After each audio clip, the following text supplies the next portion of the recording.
আকাশে চক্কর কাটছে অত্যাধুনিক ব্ল্যাক হক হেলিকপ্টার। স্বয়ংক্রিয় অস্ত্রের গর্জনে প্রকম্পিত লুটিয়েন্স দিল্লির চারপাশ। ভারতীয় প্রধানমন্ত্রীর বাসভবন 7 লোককল্যাণ মার্গ মুহূর্তেই ঘিরে ফেলল প্রশিক্ষিত মার্কিন ডেল্টা ফোর্স কমান্ডোরা। ভেনেজুয়েলায় মার্কিন অভিযানের মতো বিদ্যুৎ গতির অপারেশনে অপহরণের শিকার হলেন প্রধানমন্ত্রী নরেন্দ্র মোদী। চেয়ে চেয়ে দেখা ছাড়া ভারতীয় সেনাদের কিছুই করার নেই। বিশ্বজুড়ে ছড়িয়ে পড়ল ব্রেকিং নিউজ, মার্কিন অভিযানে আটক নরেন্দ্র মোদী। দৃশ্যটি কাল্পনিক হলেও অবিশ্বাস্য এই দৃশ্যটি বাস্তবে রূপ নিতে পারে যে কোনো সময়। সম্প্রতি মহারাষ্ট্রের সাবেক মুখ্যমন্ত্রী পৃথ্বীরাজ চৌহানের এক মন্তব্যে সরগরম ভারতের রাজনীতি। কংগ্রেস নেতা প্রশ্ন তোলেন, ভেনেজুয়েলায় যা হলো ভারতের ক্ষেত্রেও কি তেমন কিছু হবে? মিস্টার ট্রাম্প কি প্রধানমন্ত্রীকে অপহরণ করবেন? বিতর্কিত মন্তব্য ঘিরে দুই ভাগে বিভক্ত হয়ে পড়েছেন ভারতীয়রা। এক পক্ষ বলছে যুক্তরাষ্ট্রের হাতের পুতুলে পরিণত হয়েছে বিজেপি সরকার।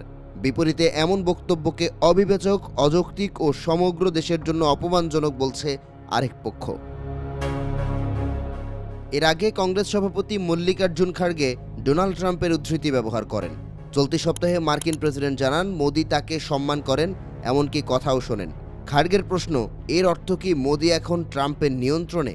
এদিকে যুক্তরাষ্ট্র ভারতের উপর যে শুল্ক আরোপ করেছে তা নিয়ে প্রধানমন্ত্রী নরেন্দ্র মোদি ট্রাম্পের উপর তেমন একটা খুশি নন বলে মন্তব্য করেছেন মার্কিন প্রেসিডেন্ট। সম্প্রতি প্রতিনিধি পরিষদের রিপাবলিকান সদস্যদের এক সম্মেলনে বক্তব্য দিতে গিয়ে এসব কথা বলেন ডোনাল্ড ট্রাম্প।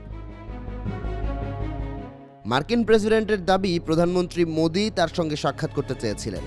স্যার, আমি কি আপনার সঙ্গে একটু দেখা করতে পারি? ঠিক এভাবেই মোদি ট্রাম্পকে অনুরোধ করেন। জবাবে সম্মতিসূচক উত্তর দেন মার্কিন প্রেসিডেন্ট। এ সময় প্রতিরক্ষা সহযোগিতার প্রসঙ্গও তোলেন ট্রাম্প। জানান, অ্যাপাচে হেলিকপ্টার কেনার জন্য 5 বছর ধরে অপেক্ষা করছে ভারত। 68টি হেলিকপ্টার কেনার ক্রয়াদেশ দিলেও এখনও পার্সের মুখও দেখেনি নয়াদিল্লি। তবে রিপাবলিকান সরকার এই পরিস্থিতির পরিবর্তন করেছে বলে দাবি মার্কিন প্রেসিডেন্টের। বর্তমান পরিস্থিতিতে ভারতের মতো পারমাণবিক শক্তিধর রাষ্ট্রে এমন অভিযান প্রায় অসম্ভব বলে মনে করছেন নিরাপত্তা বিশ্লেষকরা। তবে ভূরাজনীতির খেলায় যে কোনো ব্যক্তি যে কোনো সময়ে দাবার গুটিতে পরিণত হতে পারেন। ভেনেজুয়েলার মতো ভারতও কি এমন বড় সংকটের দিকে এগোচ্ছে, নাকি এগুলো কেবলই রাজনৈতিক কাদা ছোড়াছুড়ি? তার উত্তর হয়তো পাওয়া যাবে সামনের দিনগুলোয়।